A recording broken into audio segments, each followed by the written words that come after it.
Armhole seam is where you attach the seam to the front and back of a garment. Here on the master pattern you can see the armhole in the centre, and here this is where the sleeve is attached to the front and back of a garment. Backstitch. This fastens the seam ends. You start and finish a seam with 3 forward stitches, then reverse 3 stitches, and then continue on with your seam. You can do it with straight stitch, zigzag stitch, running stitch, and others. Bias is fabric at a 45-degree angle to the selvage edge. The summer dress pattern pieces are cut on this angle to give a flowing drape.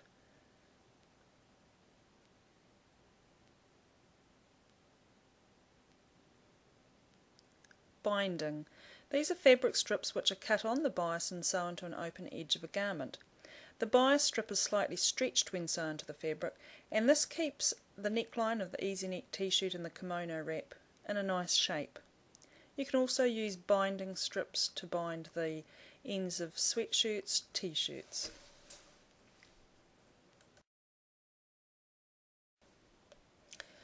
Buttonholes. These are always marked before you start to sew them. You have the top of the bottom and the bottom of the button marked with a pin, and the centre line of the button marked with a pin. I've just taken the centre line pin out. You put your needle into your fabric just where that first pin was and remove it, and the only pin you've got left is the one at the front, which is where you're going to sew to. Make sure that you are reading your own machine manual, because there may be a particular program or a particular way to make it on that sewing machine, and you'll usually have a buttonhole foot to use. On a shirt or a hood, buttonholes are vertical, so make sure that that's the way you sew them. When you open up your buttonhole with your seam ripper, to begin with, only open it up about 2/3. Push your button through the hole, make sure it fits. If it's too tight, open it up a little bit more. If it's too loose, you can actually close it by sewing with a wider zigzag stitch the same width as the bottom end of your buttonhole, and close the two sides together to make it firmer. If you have an error with the buttonhole, use your seam ripper at the back of the buttonhole where the bobbin thread is to undo it. It's much easier than the front, and you won't rip the fabric on the front and make your garment redundant. And that's our buttonhole finished. Looks very tidy. You can trim the threads, or you can thread them through with a needle out the back to make it nice and tidy. And here's the seam ripper opening up the buttonhole. Take your time with it, do it slowly so that you don't cut the fabric at the end.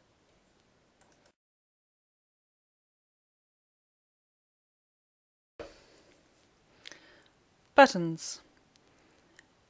First of all, you have to figure out where your button's going to go.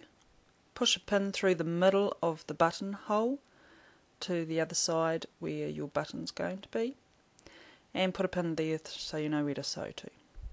Using a double thread on a hand needle, knot the end, go through the front where your button's going to be, and we'll hide that knot. And you're going to sew through the buttonhole at least 3 times, going in one side and out the other. Don't do more than 6 times, or else it becomes too bulky and has too much thread going between the buttons and the fabric. To secure the buttonhole, knot it on the back of the garment. Thread your ends in through your garment and your facing, so that's between the 2 layers of fabric. Bring it out through the back again and trim the ends, about 2 or 3 centimetres worth of thread within the garment.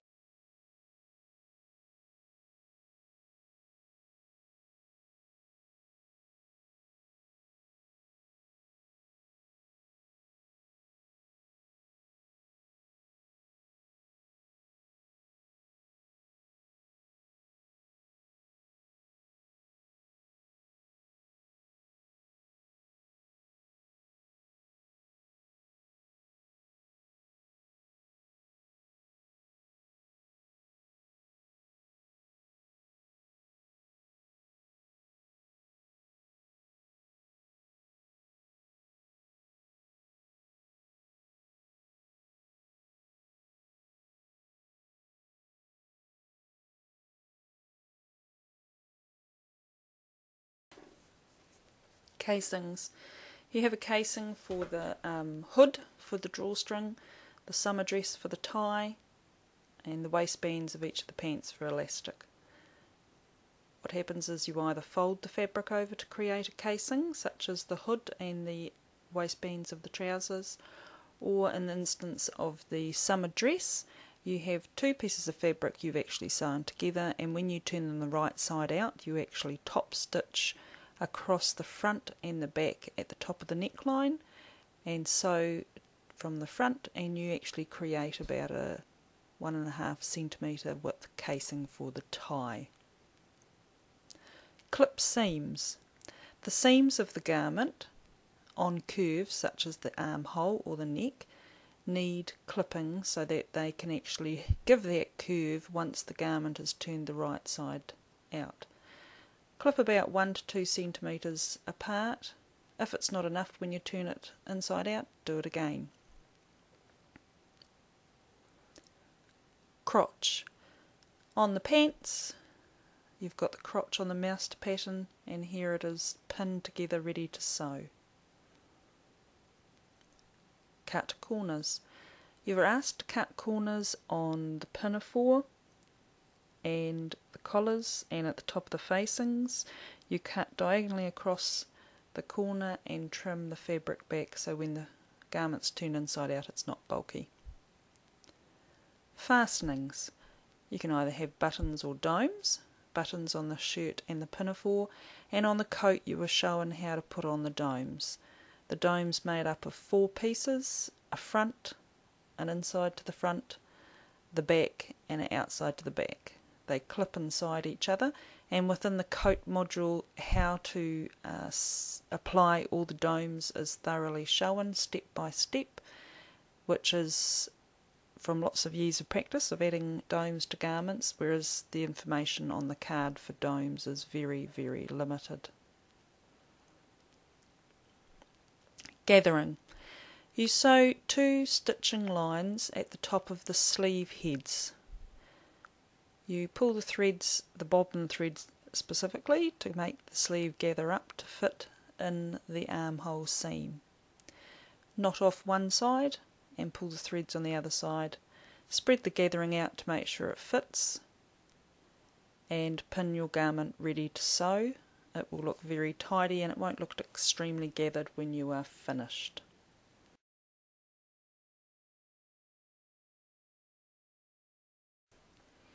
Grade. You'll be asked to grade the collar on the shirt.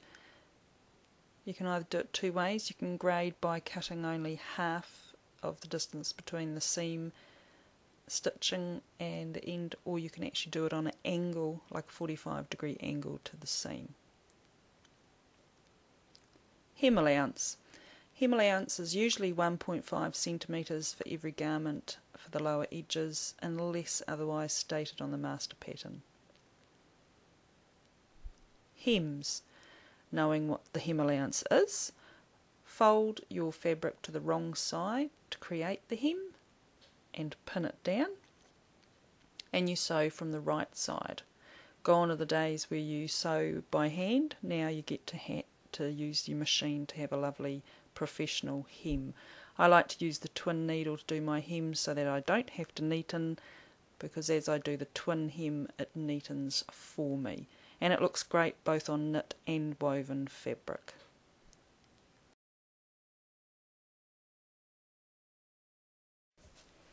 Interfacing is the material which gives stability to collars, facings and waistbands. It comes in a knit or woven type and can be sewn or ironed on. You will see on your master pattern pieces what is needing for interfacing and what shape it is. Lay it out like fabric patterns and cut. Markings. There are markings all over the master pattern sheets. They are for all sorts of parts of your pattern you need to know. The shoulder, the centre front, the back, the waist, hip, etc. Buttons and so on. It just shows you that there are places on other pattern pieces that match up. So you might see the front of a shirt arm sleeve and a front of a sleeve seam that need to link together. To show these on your fabric when cutting out the pattern pieces, you snip in about 1/2 centimetre at all these marking lines to show what's happening there. Nap. In some fabric you have a nap which is kind of like it runs one way and it doesn't run the other way. Velvet's the most common, and in this particular fabric it was running with the finger to the left. Neaten. This is done with a zigzag stitch or an overlocking machine. The stitching stops woven fabric from fraying. Notches are on a curved seam and you cut out a V to your fabric to allow ease of the seam. So you would go back and you would cut a little V out there to make sure it cuts in well and turns and looks good. Pivot. When coming to a corner of a collar or along a tight curve, stop sewing, leave the needle in the fabric, and lift the sewing foot to move the fabric in the direction you next want to sew. This example's from the pinafore video. Press. With your iron at the correct temperature for the type of fabric being used, hold your iron on the fabric for a short time, but don't move it around too much, especially with woolens or silks.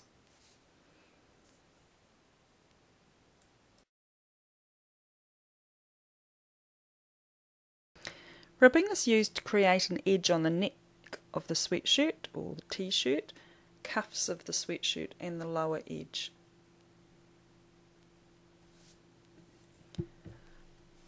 Right side. This is the right side of the fabric, the outside of the fabric. With some fabric types you can really obviously see which it is, as with these denims. With a patterned cotton fabric it's quite obvious that there's a lighter side. With your knit fabrics it can be quite difficult. Do it when you're looking at them in good daylight. Sweatshirting can be obvious, it's got either a very fluffy inside or little loops. In this merino example you'll see a knit stitch on one side and a purl stitch on another. If you don't know, ask your retail person. Running stitch. This is a straight stitch that is sewn in a wavy line which allows the fabric to still stretch as a hem or when attached to elastic. This is an example on the underwear, so that's attached the elastic to the underwear. And this is an example from the sewing of what it looks like from the front. Very tiny stitches, you can have them as 0.1 all the way up to much longer stitches, and it can be not as wide as you can see here. And it's a great stitch to use as a top stitching hem for the singlet. It looks very pretty.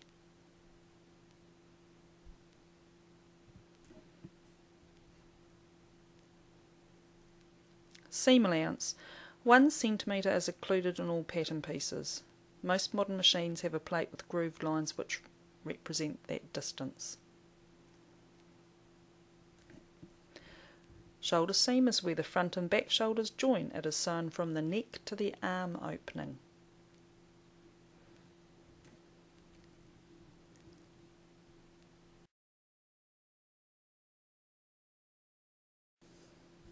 Side seam is where the front and back of a garment joins at the side. When joining tops, sew from the hip, the waist to armpit and then along the sleeve seam. For pants, sew the waist from the foot to the waist opening. Stay stitch. This is a stitch that is straight and at the longest length, and it stabilises curved edges of a fabric pattern piece, or it is also the gathering stitch for sleeve heads so that you can make them gather up and fit into the armhole seam that is required.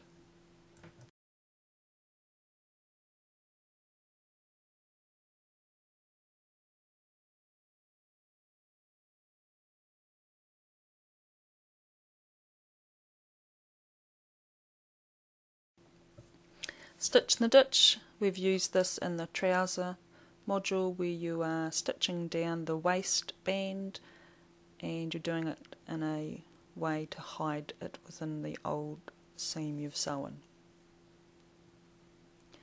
Straight stitch. This stitch is used for woven fabric seams, gathering fabric, or for top stitching on the right side of a garment. It's all in one line. It can be from a very small stitch to a very large stitch, as with stay stitching.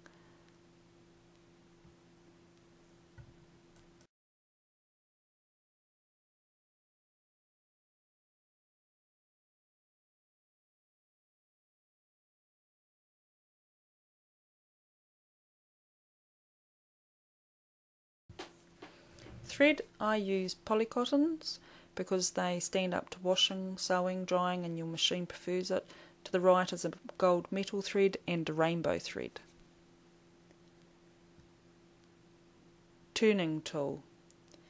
Now I use the short silver ruler to create the lovely points that you get in the collar and the facings. The other turning tool I use is you either can have a safety pin or this instrument on the right, and that one pinches the thing you want to turn and you clamp it down with the little ring on the side. In this example I've actually just used the safety pin because that's the most likely item somebody would use. You are turning this tie inside out from having sewn it. It takes a little bit of time, you know, maybe 5 minutes, but the results are really much better than if you pressed and folded and had a lot of time at the ironing board to make exactly the same item. Top stitch. This is using straight stitch. You're sewing 1 or 2 rows parallel to the seams or the hems. I often use the twin needle to do this, so I might sew my seam on woven fabric and press it and sew it with the twin needle to neaten at the same time as top stitch. Wrong side. Well, this is opposite to the right side, so this is the side you don't want to see on your fabric or your garments normally. Sometimes it looks really nice to see the other side of fabric. Not so much with cottons that are patterned like this, but denims can be quite groovy like that. The wrong side is what you'll see when you're sewing items together. And as I said, on the right side you'll see a difference to knit fabrics. You'll see the purl stitch. If you don't know, ask your retailer. They're there to help you.